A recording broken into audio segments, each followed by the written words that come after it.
Hi, I'm attorney Gregory Dell, and today I'm joined by attorney Stephen Jessup. Hey, Greg. Good morning. Good morning. And today we want to discuss disability insurance claims dealing with carpal tunnel syndrome. Now, Steve and I and all of the lawyers in our firm have handled probably a couple hundred disability claims that involve someone who was disabled by carpal tunnel syndrome. And I would say that the majority of the claims that we deal with carpal tunnel fall into two types of occupation classes. Usually we have the people who work in front of computers for the most part of their day, and they're forced to use their hands and fingers obviously throughout the day, and due to that continuous repetitive use, they have the pain that's associated with carpal tunnel in their hands. The other class of claims for carpal tunnel syndrome that we usually represent is doctors who are forced to use their hands for fine motor skill activities.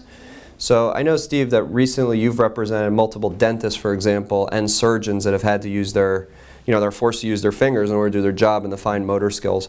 What kinds of challenges have you encountered from disability insurance companies regarding carpal tunnel being the basis for their disability claim? Well, I think what it is that in a lot of ways carpal tunnel treatment is usually a lot of conservative measures, wearing splinting, trying to not use the hand as much, sometimes medications involved. So it's not like there's really harsh treatment that's done for it. So the insurance companies kind of take a look at it. You can manage it with some adjustments here and there, as opposed to other conditions where you really can't.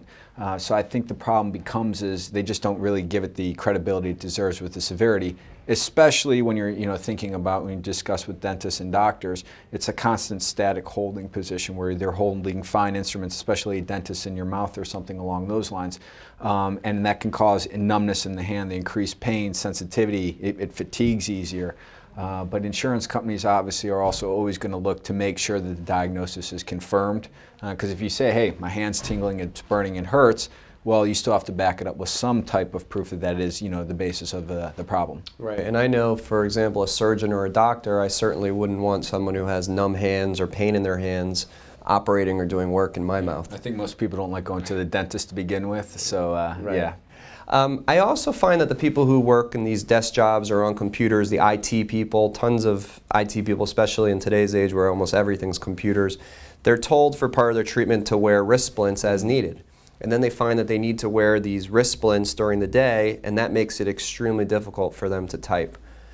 I've seen a lot of disability carriers who say, as a result of having to wear the wrist splints, there's no way you can do your job.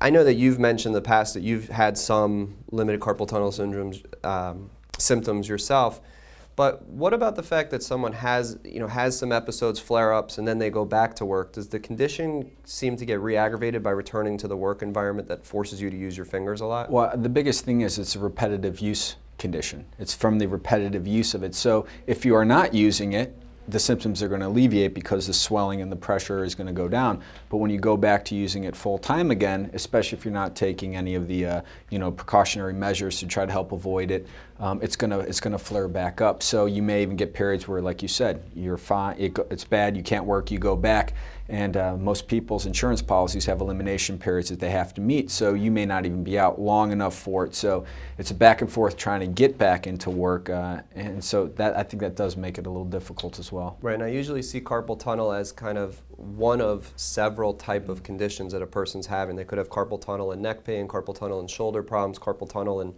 fibromyalgia, a whole variety of things. All right, the one other topic I want to discuss is there's been suggestions, and obviously in the medical literature it's controversial, over EMG nerve conduction study testing regarding carpal tunnel.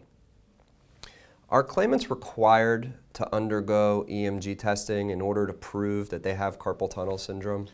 I don't know if there's a definitive answer for that. I think some policies, especially dentists with the Great West policy, we know for a fact that's what they want. They want EMG and nerve conduction studies done. We've spoken to neurologists, hand surgeons that say, listen, a lot of times it won't show up.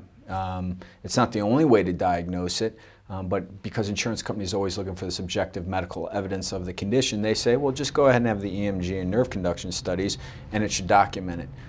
You could undergo it, it could show nothing, but you still have the problems. The surgeon says, well, let's go ahead with the surgery, and they'll see, clear as day that there's scarring and there's problems.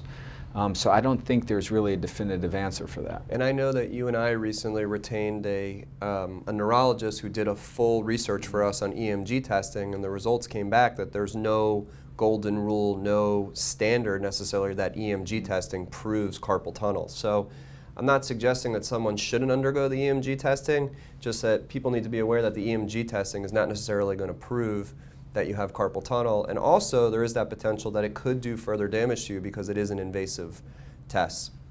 So if you have a claim that's related to carpal tunnel syndrome, feel free to give us a call. No matter what stage your disability claim is at, we're happy to review the claim and let you know if there's a way that we could assist you.